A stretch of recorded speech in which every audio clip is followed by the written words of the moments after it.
Welcome to the top 20 video game music show chosen by you. I'm not here. I'm on vacation.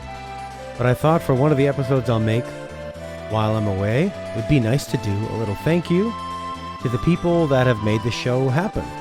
First off, Lachlan, Dark Horse, and his father for coming up with the idea of some kind of a top-ranking video game music show, which we thought was going to be full of the same songs every week. And it ended up evolving into picking different themes and having everybody suggest songs based on those themes. It's been a lot of fun. I can't wait to get back and do it again with you. Look at all these that we've done. Over a year of this. On this episode, I'm going to be choosing tracks that make me think of the people that have supported this. Maybe tracks that are from their favorite franchises that I'm sure a lot of you can guess already. And sometimes they were tracks that they picked, but because people put up 5 and sometimes we can only get to 2 or 3 of people's choices, it was one that got left behind. That was really, really good. This is from Final Fantasy VI, composed by Nobuo Uematsu, and it's called Searching for Friends. Yes. How cheesy is that? Our opening track will be for Lachlan and his dad. I hope his dad's watching. I don't know what video game music Lachlan's dad likes, but I know that Lachlan is a big fan of Halo. And let's start big with this opening theme from Halo.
What a monsters track. I mean, the really signaled the beginning of something that felt new for home gamers. It felt like all those big PC shooter titles that people had on the PC, Half-Life, the rest, Doom, Quake, all that stuff.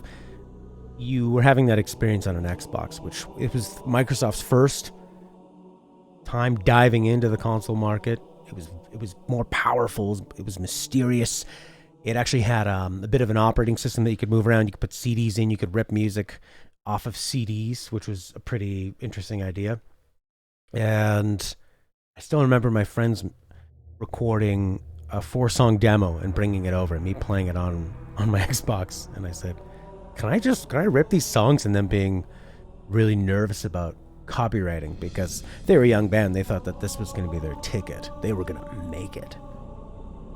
And that was when people still believed that if you mailed a CD to yourself in an envelope, you could date it and that would be the copyright, which I'm sure stands up in court when you're dealing with corporations. But anyways, Halo was huge. Everybody played Halo. I remember my girlfriend's dad at the time played Halo. I remember us getting 4 Xboxes together, 4 TVs, couches back to back. And it was just something we had never done before with people that played console games. People who played PC were used to playing online against each other and were used to having LAN parties. But this was a big moment, and Halo 2 brought that even more forward with the Xbox Live was better, and people were ready for it. And this was signaling it. And isn't it great that the opening theme to the first Halo is this good? Awesome stuff. Thanks, Lachlan, for everything you do. And Lachlan's dad. And little baby Charlotte. Prince is most consistently the fastest person to submit his picks. Is he a mastermind of video game music, an encyclopedia? Does he just pick the first 5 songs he sees? It's probably somewhere in the middle.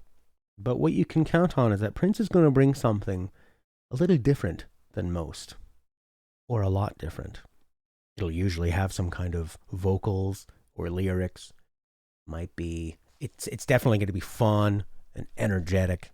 And it'll probably be from a game you've never played. Usually some kind of licensed game that could range from terrible to sneakily good. This is a track from the Nintendo Switch game ARMS, which to me is one of those Prince games. It's really fun, but not a lot of people played it. It had an interesting atmosphere. It's really colorful. It's really bright.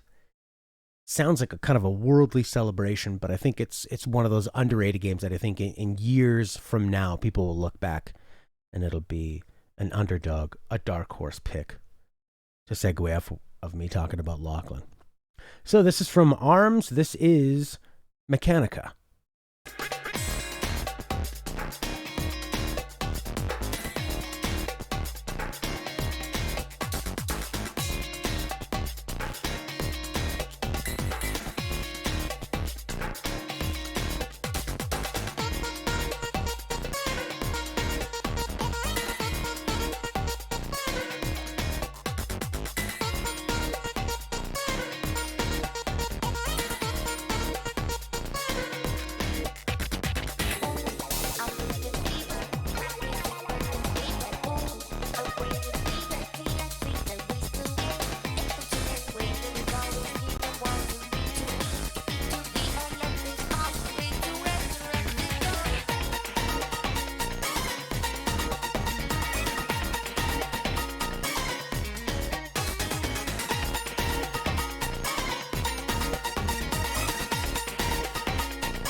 That is everything to me that a good Prince track should be.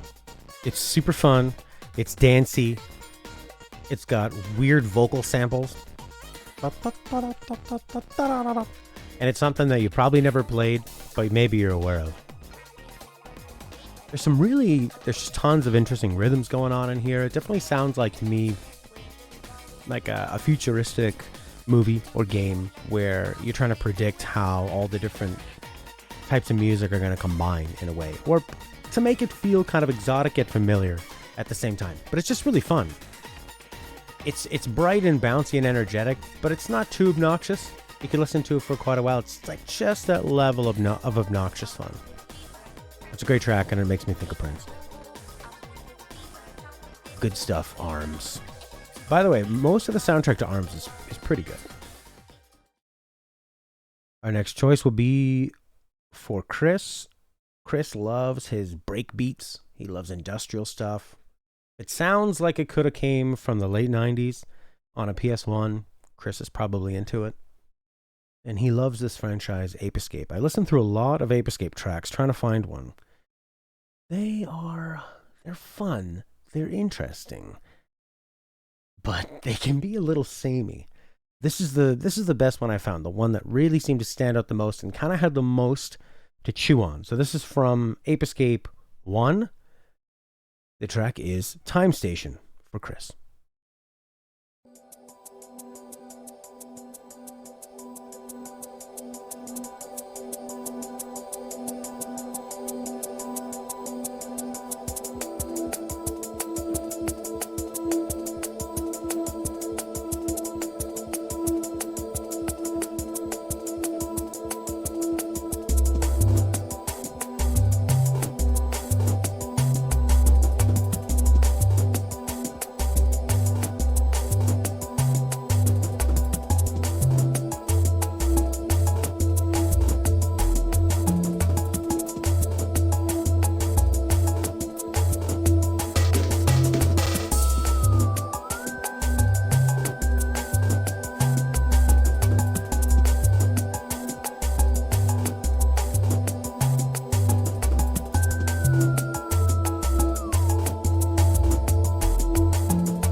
I realize what I'm missing is everyone's descriptions of it. Prince saying, "This sounds like you're at a supermarket inside of a Japanese internment camp. But it's the year 2065, and the aliens have replaced all of our stuffed animals with Volkswagen vans, shoes." What a great track from Ape Escape. It's got that great kind of breakbeat that sounds like it's going really fast and slowing down. And it's some like beautiful kind of ambient synths that just sit there and sort of drone, stay in that chord and just let everything kind of be an arpeggio around it. That sweet little whistle gives it kind of like it's like a retro futuristic sound, almost like a 1950s kind of alien, like, ooh. You can almost just see the like 1950s UFO being hung by the string bouncing around. I think it fits the gameplay really well. It was sort of this funky looking futuristic type world that was still a little bit like clunky looking because it was on a PlayStation 1, right? I think they knew that. I think they knew that they couldn't make it look as good as Mario, but they would be pretty close. I loved this game when it first came out. I just loved those big 3D colorful worlds and going around and solving the problem of how do you get that monkey.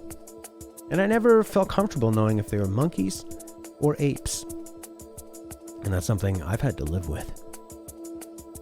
Something I will die with. Well, that was fun, but Leonot is involved, so we need to bring things down and get a little dark. Leonot can definitely be accused of jamming in his own personal favorites with no regard of what the theme of the week actually calls for. But he gets away with it because of his charm and because the songs he picks are pretty good. He may not have great taste in video games, but he can pick music pretty well. Last week I did a Silent Hill episode, and this is one of the tracks that didn't make it in that I heard after because I'm so new to Silent Hill. This one slid by me. So this is from Silent Hill 3, It's called A Stray Child.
Usually by this part of the episode, Lena will have complained about something. I'm not there to see it, thankfully, but maybe the chat has been exposed to it. Maybe Lena said, "It's not as loud as it normally is. I wish Matt would have made it louder. I wish he would have done this. It's too confusing. Why didn't he let me know it's only on YouTube and not Twitch? Oh well." Or maybe he's not even here.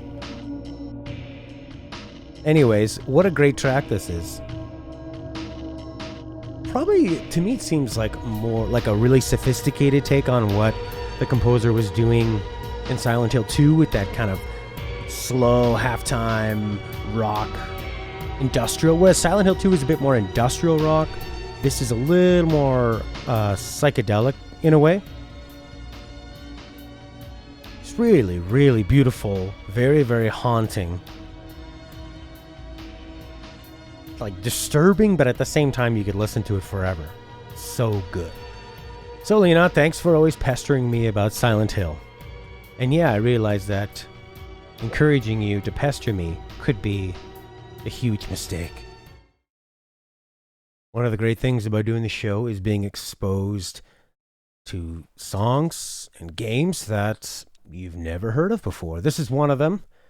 This is a pick for Rudy. It is Dinosaur, FM Towns, Burning. I'm going to assume that the track name is Burning. It is composed, I can see here, by the Falcom Sound Team. And I think the game's name is Dinosaur, and FM Towns is the developer. That's what it. Yeah, I got it.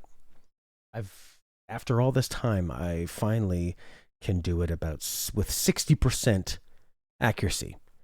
This one is for you, Rudy.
Pretty awesome, eh?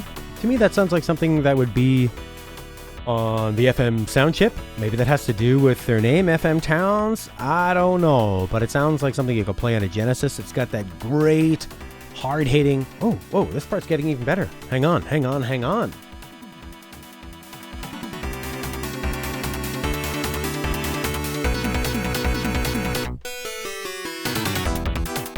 Woo! All right. We need to let this run.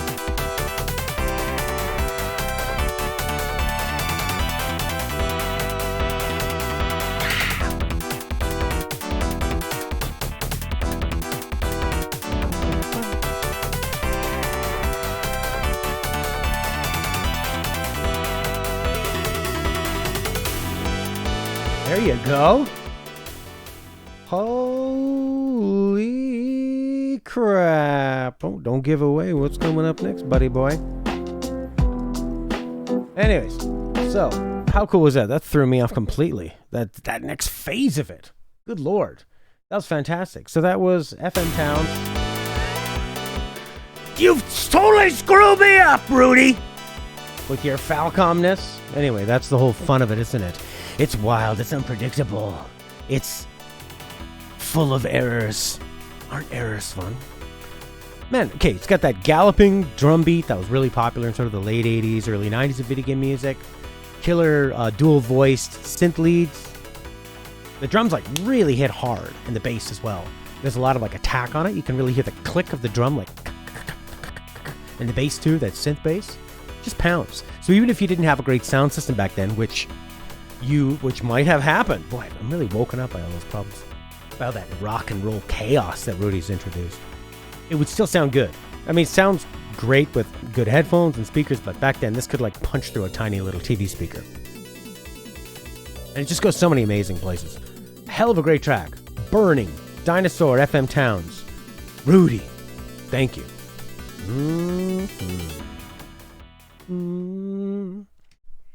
This next track is also a retro one. It is for Claudio. It's Flintstones' Unused Song 2. This track is really made for our show. It's a Super Nintendo gem that probably has not been heard by, I don't know, maybe 90% of people. I'm sure for like video game music aficionados, they've definitely heard it. The composer actually commented on the YouTube video for this song.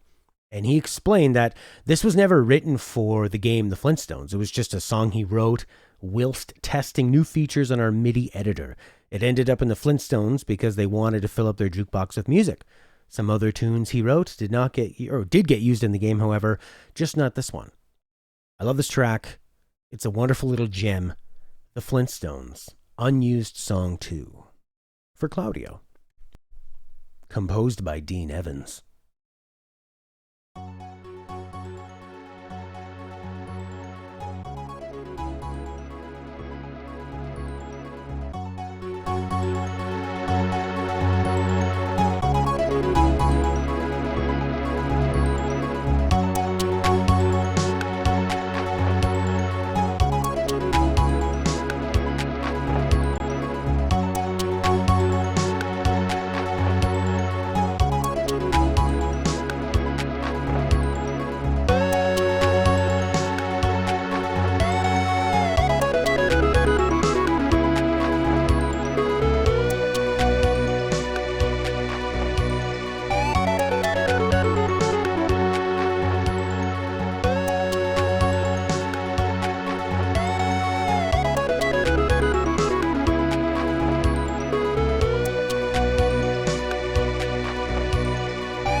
Well, if you ever wanted to play a video game as John Goodman, here's your chance. The Flintstones video game.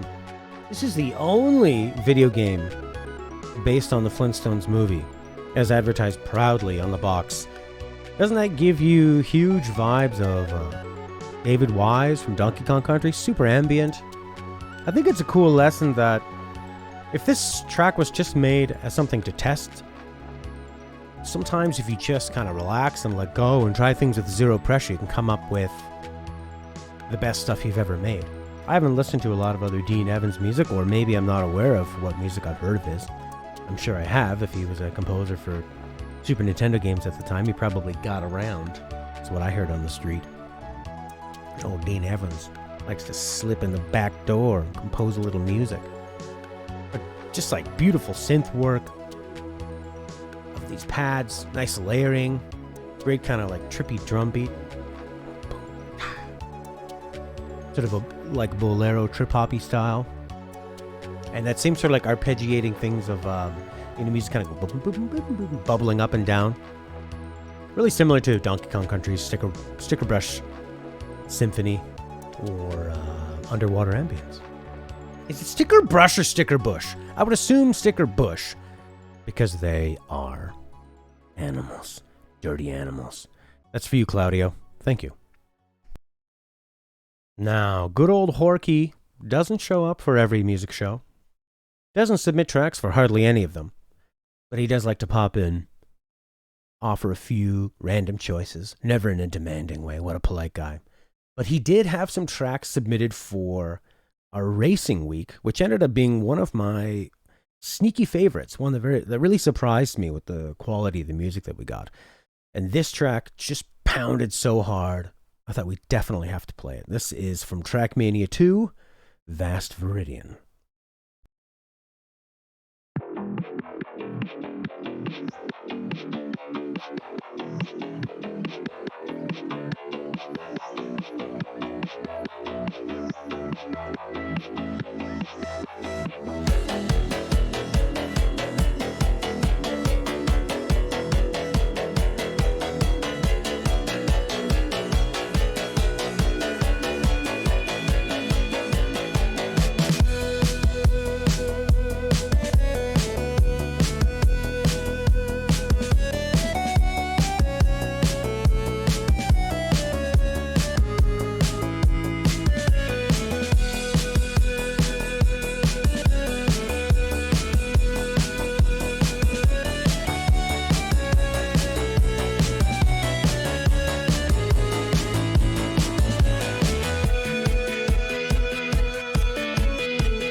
Man, what an amazing track. Vast Viridian from Trackmania 2, brought to us by Horky. And credits for the song go to Nadeo and Professor Cleek. What a badass track. I just love it. It's, it's driving, of course. But it's not, it definitely feels like you're more cruising in like a larger kind of area. Like you got a lot of room. Like you're sort of driving along a coastline. You're seeing the ocean. You're not, you're maybe racing against yourself. You're just enjoying it. You're driving and you're feeling like it's going to be smooth. There's no traffic lights. There's no traffic. There's just beautiful views. And you're cruising and you're going real fast. Maybe somebody next to you just went to sleep. And you can just go. Or maybe you're driving by yourself and you can crank the music that you like really loud. No one's going to go, kind of hurts my ears. That's too loud. It's not safe. Baby's asleep. No. You throw the baby out the window. You do this thing. Someone's next to you and you You go over and you reach over like, I want to give you a hug. And then you open the door and press their seatbelt at the same time, right as you push them. And then they're gone. And it's just you on the road, baby. See ya! Oh, the cops are coming! Woo! Thelma and Louise drive off a cliff. You'll never take me alive! Cyclone. What can we play for Cyclone except for a Two-Who game? Which, again, after all this time, similar to how I've barely learned what Falcom is, the Falcom sound team, from Rudy, I believe Two-Who is mostly fan-made games and maybe fan-made music, or maybe it's the same composer for all the games. I don't know. But people make the games, I know that, and maybe at one time there was an original game. I'm sure Cyclone will explain it one more time better in the chat, if he's here. But I listened to a whole bunch of them, and a lot of them are pretty good tracks. I was almost going to choose UN Owen Was Her, ? And I ended up settling on the theme for the Wind God Girl. Wind God Girl for you, Cyclone, from Two-Who, Phantasmagoria of Flower View. All right.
Well, like a lot of Two-Who tracks, it's pretty fast, it's pretty chaotic, like the gameplay. But I like the use of the trumpets in this one. I really like the sort of bubblegum pop drums. I like the tones of it. It's nice and it's a little more pleasing than what a track like this could easily end up being. It could be sort of like obnoxious and grating, but this one's nice and it takes you to some nice places. Kind of creates a nice exotic musical world inside your ears, which can happen if you have a lot of bacteria buildup. Just a fun, banging track that I would love to be zipping around, shooting a million bullets and dodging a million other things. And looking at anime girls as it's rolls. This next one is for Steve Big Boss. Welcome to the channel, by the way, Steve. I saw you were chatting with Chris on Discord about a Skullgirls choice he had and how it could be ranked higher. Chris ended up actually placing a Mortal Kombat track ahead of it, due to the Skullgirls music not being the typical fighting game sound. Well, now is the time to listen to one. This is the character select theme, pick of the litter, which was also chosen by Rudy that week and not played on the show. Double the reason to play it now.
What an amazing character select theme. Really sounds like they're going to take you for a ride. From Skullgirls, I've never seen it before. It's interesting, the Art Deco font next to these highly sexualized, I don't know if I'd call them anime girls, but they're definitely kind of like a hybrid, like a European or North American influenced animation or like version of anime girls fighting each other. Looks like a pretty neat game, but the music is killer. Almost like kind of like break beats, synthy stuff. Does the same thing where it kind of like sits in the same sort of key center and lets all the music happen around it. It's got this kind of like I really like the light drum work. Sounds like they're using sort of brushes. Really makes it sound like jumping and really sort of like floaty and nimble and light. Like there's lots of little hits going on, big combos and stuff, but it's not a big like pounding thing. And then just like some really chill organ comes in, almost like you're in a lounge or something. Definitely sounds like you're waiting for something to happen, which is perfect for a character selecting. Keeps the energy up, but it keeps you in a bit of a limbo. Who are you gonna pick? What's it gonna be? How's it gonna go down? In Skullgirls. That's for you, Steve Big Boss. This will be the last one of the day. It is for Elazul / Arzen, also in their name. This is one of their unplayed picks from the PlayStation 1 week. It is from Jammerlami, as I spoiled earlier, for those with quick eyes. It's called Got to Move. It's a huge 1970s guitar pop rock song with killer tones, a great rock vocal. This will be the end. I will see you guys virtually, not live, next week, and then I'll be back live in the middle of September. So thank you so much for everything you've contributed to this show. This one's for you. Bye for now.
I'm facing all the problems that are